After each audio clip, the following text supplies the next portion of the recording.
ಹೇ all. So ಗಣಪತಿನ ಕೂರಿಸ್ಬಿಟ್ಟು ಇವತ್ತಿಗೆ 5ನೇ ದಿನ. ಸೊ ಗಣಪತಿ ವಿಸರ್ಜನೆ ಮಾಡಬೇಕು ಅಂತ ಎಲ್ಲ ಪ್ರಿಪ್ರೇಷನ್ ಮಾಡ್ಕೊಳ್ತಾ ಇದ್ದೀವಿ.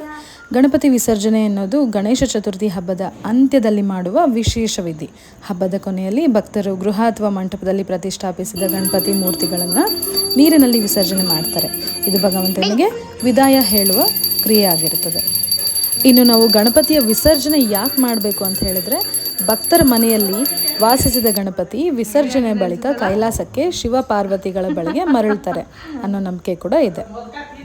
ಇಲ್ಲಿ ವಿಡಿಯೋದಲ್ಲಿ ನೋಡ್ಬೋದು ನೀವು, ಗಣಪತಿನ ಎತ್ತುವಾಗ ಸ್ವಲ್ಪ ವೆಯ್ಟ್ ಅಂತ ಅನ್ನಿಸ್ತಾ ಇತ್ತು. ತೊಗೊಂಡು ಬಂದಿರುವಾಗಿಂತನೂ ಇವಾಗ ಸ್ವಲ್ಪ ವೆಯ್ಟ್ ಜಾಸ್ತಿ ಆಗಿದೆ ಅನಿಸುತ್ತೆ. ಸೊ ಅದು ಒಂದು ನಂಬಿಕೆ ಇದೆ, ಮೋದಕ ತಿಂದು ಗಣಪತಿ ಸ್ವಲ್ಪ ದಪ್ಪ ಆಗಿರ್ತಾರೆ ಅನ್ನೋದು. ಸೊ ಆ ಗಣಪತಿ ತೆಗ್ದಿರೋ ಜಾಗದಲ್ಲಿ ಮನೆಯಲ್ಲಿರುವಂಥ ಯಾವುದಾದ್ರೂ ಒಂದು ಗಣಪತಿ ಐಡಲ್ನ ಆ ಪ್ಲೇಸಲ್ಲಿ ಇಡಬೇಕು. ಆ ಪ್ಲೇಸನ್ನ ಅದೇ ರೀತಿ ಖಾಲಿ ಬಿಡೋದು ಚೆನ್ನಾಗಿರಲ್ಲ ಅಂತ ಸೊ ಅದನ್ನು ಮಾಡ್ತಾ ಇದ್ದೀವಿ. ಸೊ ಇಲ್ಲಿ ಅಪ್ಪು ಚಿಕ್ಕ ಗಣಪತಿನ ಎತ್ಕೊಳ್ತಾ ಇದ್ದಾನೆ. ನನ್ನ ಹಸ್ಬೆಂಡ್ ದೊಡ್ಡ ಗಣಪತಿನ ತೊಗೊಂಡಿದ್ದಾರೆ.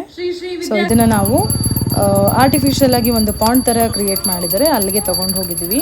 ಅಲ್ಲಿ ತೊಗೊಂಡು ಹೋಗಿದ್ಮೇಲೆ ಅಲ್ಲಿ ಗಣಪತಿನ ಇಟ್ಬಿಟ್ಟು ಮತ್ತು ಅಲ್ಲಿ ಬಾಳೆಹಣ್ಣು ಎಲೆ ಫಲತಾಂಬೂಲ ಕೊಟ್ಬಿಟ್ಟು ಮಂಗಳಾರತಿ ಮಾಡಿ ಪ್ರದಕ್ಷಿಣೆ ಮಾಡಿ ಅದನ್ನು ನೀರಲ್ಲಿ 3 ಸರ್ತಿ ಈ ಥರ ತೋರಿಸ್ಬಿಟ್ಟು ವಿಸರ್ಜನೆನ ಮಾಡಿದ್ವಿ.